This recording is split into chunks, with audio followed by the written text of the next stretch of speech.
You have one new message. Hello?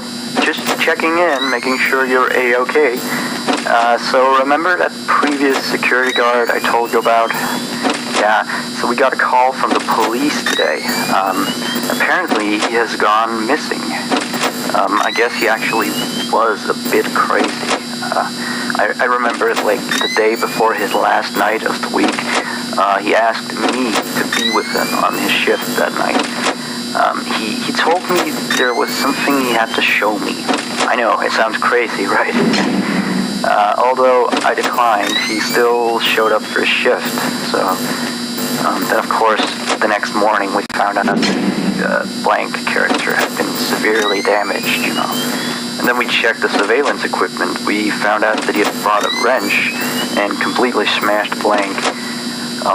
He had also left the building in the middle of his shift after that.